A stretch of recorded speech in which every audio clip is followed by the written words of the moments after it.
Hello વિદ્યાર્થીઓ, સ્વાગત છે તમારું મારી ચેનલની અંદર. તો આપણે નવા વ્લોગ સાથે મળી રહ્યા છે. તો આજે આપણે વાત કરવાની છે કે આવનારી સીસી પરીક્ષા માટે હવે થોડાક સમયમાં મતલબ મહિના દિવસની અંદર શું કરવું જોઈએ, ક્યાંથી કરવું જોઈએ, કઈ રીતના મિનિમમ ટાઈમમાં મેક્સિમમ આઉટપુટ મળી શકે એવું કરવું જોઈએ. તો એના માટે આ વિડીયોની અંદર આપણે વાત કરશું, બરાબર? તો વ્લોગને છેલ્લે સુધી જોજો. ખાસ ચેનલ સબસ્ક્રાઈબ કરી લેજો, ટેલિગ્રામ ચેનલ જોઈન કરી લેજો. તો સૌપ્રથમ તો આપણે આપણું જે મેન્ટરશિપ પ્રોગ્રામ ચાલી રહ્યા છે એની અંદર જીસીઆરટીની ટેસ્ટ મૂકવાની બાકી છે તો મૂકી દે. તમે તૈયારી કરતા હોય સિરિયસલી તો આપણે અલગથી જીસીઆરટીની ટેસ્ટ મૂકેલ છે. સીસી માટે ટેસ્ટ સિરીઝ સરસ મજાની અવેલેબલ છે. એની અંદર તમને દરેક સબ્જેક્ટની ટોપિક વાઇઝ ટેસ્ટ સિરીઝ છે આની અંદર સરસ મજાનું. એમાં જીસીઆરટીની ટેસ્ટ પણ આવી હશે તો ભરપૂર મેથ્સ રીડિંગની પ્રેક્ટિસ કરી શકો છો. ટોટલ 74 ટેસ્ટ આની અંદર છે, બરાબર? ત્યાંથી કરી શકો. બાકી જીસીઆરટીની ટેસ્ટ અહીંયા અવેલેબલ છે જે ઓલરેડી 7મા મહિનાથી ચાલુ થઈ ગઈ છે અને ડે ટુ ડે છોકરાઓ ટેસ્ટ આપે છે રોજનું જે પ્રમાણે ચેપ્ટર આપ્યા છે પ્રમાણે વાંચીને. તો આખી જીસીઆરટી થઈ જાય, કેમ કે જીસીઆરટીના ટોપિક બેઠા સીસી ગ્રુપ એટલે પ્રિલિમની અંદર સિલેબસમાં આપે છે, તમને ખબર છે. તો એના માટે તમે આપણું ચેનલને ખાસ જોઈન કરી શકો અને આપણે જોઈ શકો છો. તો હવે વાત કરવાની છે આપણે કે ભાઈ હવે મેથ્સ રિઝનિંગ છે તો ક્યાંથી કરું. મારી પાસે પુસ્તકો તમને ખબર છે કે ત્યાં સુધી બહુ ઢગલાબંધ પુસ્તકો છે. એમાંથી કયા પુસ્તકો કરવા જોઈએ, કઈ બુક મેથ્સ માટે લેવી જોઈએ, એના માટે પણ આપણે આ વિડીયોની અંદર ડિસ્કસ કરશું. તો એના માટે પણ જોડાઈ રહેજો. અને બાકી હું હવે કઈ રીતના આગળ વાંચું છું એ પણ તમને હું બતાવીશ.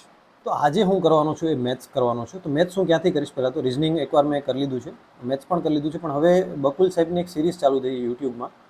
તો એ નામ છે ઈસીસી, સીસીનું ઊંધું ઈસીસી. તો હું એક આ ગુણોત્તર પ્રમાણનો લેક્ચર તો જોઈ લીધો છે, સરેરાશનો બાકી છે, અને બાકી જે હમણાં લેટેસ્ટ અપલોડ થયા નફો ખોટ અને ટકાવારી એને પણ બાકી છે. એટલે એ હું જોઈશ. એટલે આ એટલા માટે કે જો ઓફિસે હું ત્યારે આના લેક્ચર જોઈ લેતો હોય ને ઘરે આવીને પ્રેક્ટિસ કરતો હોય. તો આપણે આજે આનો લેક્ચર જોઈ લેશું. પહેલાં તો સરેરાશનું લેક્ચર છે એ જોઈ લેશું અને પછી એના પીવાયક્યુ કરશું. આ ઈસીસી સિરીઝમાં કેવું છે, બકુલ સાહેબ જે સીસીના પીવાયક્યુ છે એ સોલ્યુશન કરાવે છે, જેટલા મોસ્ટ ઓફલી બધી પેટર્ન આવી જાય. પછી એ પેટર્નના પૂછાણા હોય આપણી રીતના પ્રેક્ટિસ કરી શકવાનું. તો પહેલાં વિડીયો જોઈ લેવાનો, પછી સીસીની પીવાયક્યુની કોઈ પણ બુકમાંથી અથવા તો સીસીના પીવાયક્યુના પેપર ઓલરેડી તમને ટેલિગ્રામમાં મળી ત્યાંથી કરી અને સોલ્વ કરી લેવા જોઈએ. તો સીસીની માટે લિબર્ટીની પણ બુક આવે છે ને એક આ વેબશંકુની પણ છે. તો હું પહેલાં તો આપણે જે ચેપ્ટર વાઇઝ જોઈ લેશું. મેથ્સ કરું છું એટલે મેથ્સના જેમ જેમ ચેપ્ટર ખતમ થતા હશે એમ આપણે સરેરાશ છે તો કરી અને પછી એના પીવાયક્યુ કરશું. પછી એ રીતના ગુણોત્તર પ્રમાણે એના પીવાયક્યુ કરશું. એ રીતના મેથ્સને પહેલાં ખતમ કરશું. એટલે પહેલાં પીવાયક્યુ સરસ મજાના થઈ જાય. પછી ટાઈમ વધશે તો આપણે મેથ્સની કોઈ પણ એક બુકમાંથી તમને હું કહીશ કે કઈ બુકમાંથી કરવું જોઈએ, બરાબર? તો એક વિડીયો એના માટે પણ બનાવીશ કે મેથ્સની કઈ બુકમાં બેસ્ટ છે એના માટે. તો એ પણ તમારા સમક્ષ લઈને આવીશ ટૂંક સમયમાં. અત્યારે આ વિડીયોની અંદર તો માત્ર આપણે આ કરવાના છે. એટલે અત્યારે આપણે લેક્ચર જોઈ લઈએ સરેરાશવાળો, અને સરેરાશ પછી આપણે એને પીવાયક્યુમાંથી કરીએ. તો હવે આપણે કરશું પીવાયક્યુ ગણિતના. એટલે એમાં આપણે ગુણોત્તર પ્રમાણ મારે થઈ ગયું છે ચેપ્ટર, તો આજે પહેલાં એનું કરશું અને પછીથી કાલે સરેરાશ ટકાવારી 2 કરશું. એટલે આના 100 ને ટોટલ 61 ક્વેશ્ચન્સ છે. તો ગુણોત્તર પ્રમાણ આજે પતાવીને જ સુવાનું છે એવું ટાર્ગેટ રાખીએ, બરાબર છે? અને પછી એવી રીતના જેમ ટોપિક ખતમ થતા જશે એમ હું પીવાયક્યુ કરતો જઈશ, બરાબર? અને ઘણા બધા મને કહેતા હતા કે કયું ટેબ યુઝ કરો છો. તો ટેબ છે આ છે MI પેડ 6 નામનું ટેબ છે. ટેબ નેસેસરી વસ્તુ નથી, પણ જોબ લાગી ગઈ પછી મને શોખ હતું તો લીધું છે. બાકી પ્રિપેરેશન ટાઈમે ખોટો ખર્ચો કરવો જોઈએ નહીં આપણે. ચલો તો સ્ટાર્ટ કરીએ.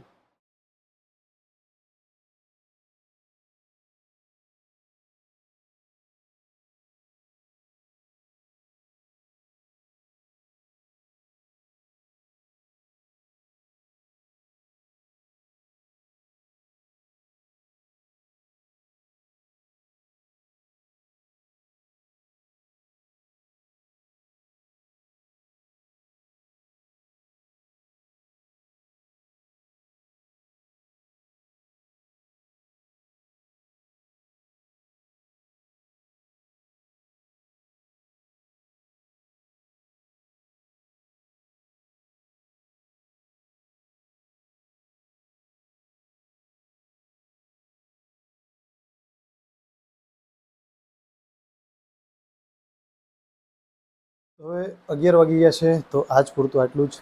કાલે પાછો સન્ડે છે હજી, તો સન્ડેને પણ આખો દિવસ આપણે વાંચશું. એટલે 1-2 ચેપ્ટર તો આરામથી કરી લેશું એને, પછી જોઈએ આગળ કેટલું થાય. તો વિદ્યાર્થીઓ ગુડ મોર્નિંગ. તો જાગી ગયા છે અને હવે આજે વાંચવાનું છે આપણે, મેથ્સ રીઝનિંગ કરવાનું છે. તો સૌપ્રથમ તો જાગી બ્રશ કરી લીધો છે. હવે પહેલાં તો કસરત કરશું થોડીક વાર અને પછી નાસ્તો કરીને પછી વાંચવા બેસશું.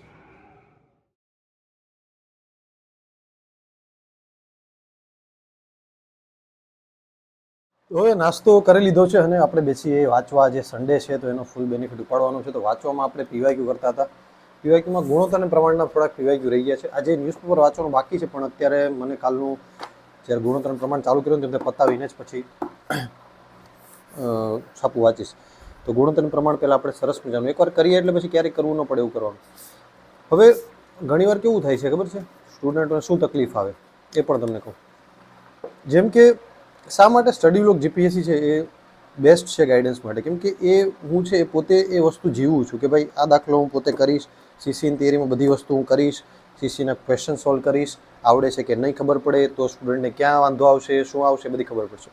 ઘણીવાર તમને એવું થતું હશે કે તમે દાખલા કરતા હશો તો બકુલ પટેલ સાહેબના વિડીયો જોઈ લીધા તમે, પછી 1 મિનિટ 319, તો પછી એ રિયલ લાઈફમાં ટ્રીક લગાડો જાવ ને તો નથી લાગતી ઘણીવાર, મતલબ કે ભૂલાઈ જાય છે. એવું ઘણી વાર બધાને થયું હશે, એવું મને પણ થાય છે. એવું કંઈ ને જે તમને થતું હશે મને પણ થતું હોય. એવું જેને થાય ને એને એવું હોય તો 2 વાર વિડીયો જોઈ લેવા. બીજી એક વસ્તુ, હજી એક વસ્તુ શીખવાડવા જેવી છે. અથવા તો બકુલ પટેલ સાહેબનું ઘણીવાર પહેલી વારમાં કોઈકને ઉપરથી જતું હશે, તો એના માટે બેઝિક સાવ કરવું. જેનું સાવ બેઝિક વીક છે તો નીરજ ભરવાડ સર છે, સાવ બેઝિકથી મસ્ત શીખવાડે છે.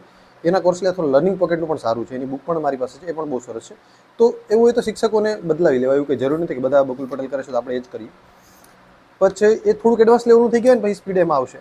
બીજી વસ્તુ, જ્યારે તમે દાખલા ગણતા હોય, કોઈ દાખલો નથી આવડ્યો તો ફટાફટથી એનો જવાબ જોઈ લેવાનો નહીં. મારી પહેલાં એવી ખરાબ ટેવ હતી. જ્યારે બિન સચિવાલય પાસ કરી એની પહેલાં મારું મેથ્સ રિઝનિંગ બહુ નબળું હતું. બહુ એટલે લસા ગુસા પણ નતા આવડતા એવો છે ને. ત્યારે બિન સચિવાલયમાં 25 માર્ક્સનું મેથ્સ રિઝનિંગ પૂછાતું.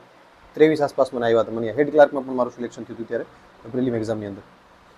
તો વસ્તુ એ જ હતી કે હું જોઈ લેતો, આ નથી આવડે, ચલો ફટાફટ હું છે જોઈ લઉં કે નહીં, એવું નહીં. પહેલાં મથવાનું કે ક્યાં ક્યાંમાં થોડીક 5-10 મિનિટ ભલે બગડે. એકવાર ગુણોત્તરને પ્રમાણ કરતાં ભલે 1 દિવસ થાય આ વખતે, પછી બીજી વખત એ 2 કલાકમાં થઈ જશે. પણ પહેલી વખત જ તમે એને ફટાફટથી જવા દેશો કે નહીં, હા હા કરી લે, જવાબ જોઈ લે, તો એ દર વખતે પછી 5-5 કલાક થશે. એના કરતાં પહેલી વારમાં આવી રીતના કરો કે એને ડાયરેક્ટ જવાબ ન જો. એવું લાગે ને તો પહેલાં સોલ્વ કરતા જાઓ, જે નથી આવડે એને રાઉન્ડ કરતા જાઓ, થોડીક મથીને કરતા જાઓ. આપણી રીતના 2-3 ટ્રાય કરો કે આમ થાય, ઓપ્શન પરથી થતા હશે કે નહીં, આ રીતના થાય કે નહીં, તો તમને ટ્રીકો યાદ આવશે. પહેલાં તમે એ રીતના ટ્રાય કરો. હું ઘણીવાર ઓપ્શન પરથી જ કરી હતું. જ્યારે હું મારે સચિવાલય વખતે મેં કોઈના લેક્ચર જોઈને મેં પાસ નથી કરી, મેં સેલ્ફ પ્રિપેરેશનથી પાસ કરી. તો હું પણ ઓપ્શન જોઈને કરતો, ભાઈ આમાં ઓપ્શન લાગુ પડે કે નહીં, આના ગુણાકારમાં છે કે નહીં. તો એ બધી વસ્તુ હું પહેલેથી મારી લાઈફમાં ઇમ્પ્લિમેન્ટ કરતો હતો. કેમ કે એ પ્રેક્ટિસથી ઓટોમેટિકલી મારી અંદર આવી ગયું હતું. મેં ભરપૂર પ્રેક્ટિસ કરી હતી. મેં ઘણું બધું, કેમ કે જીએસ ઓલરેડી 1-2 વર્ષથી તૈયારી કરતો હતો, તો બહુ સારું એવું જીએસ મેં કરી લીધું હતું. તો પછી મેથ્સ રિઝનિંગમાં પકડ સારી હતી, ધીરે ધીરે આવી ગઈ હતી.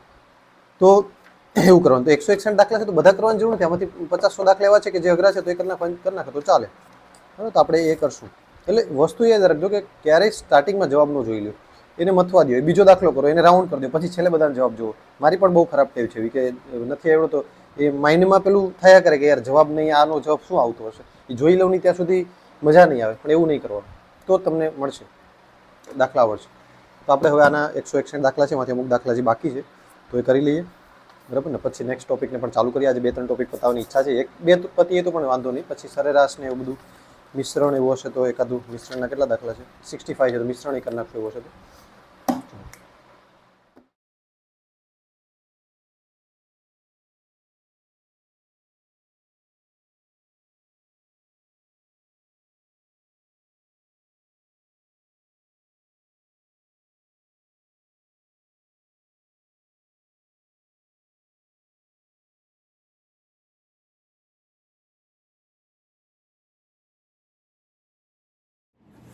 તો હવે આપણે મિશ્રણ એલિગેશન ચેપ્ટરના દાખલા કરી લઈએ.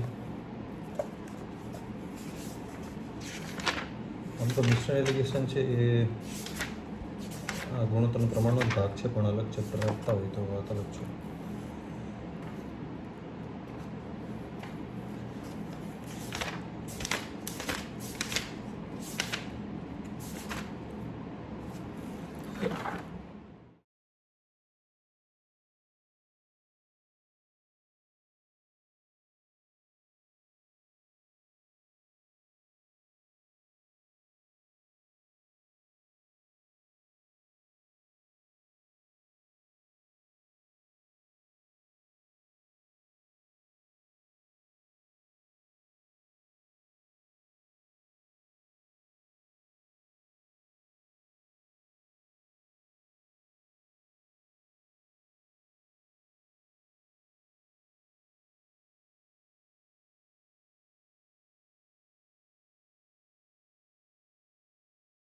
5:30 થઈ ગયા છે અને થોડીક વાર હવે નાસ્તો વાસ્તો કરીએ અને ફ્રેશ થઈ જાય પછી પાછું ચાલુ કરીએ.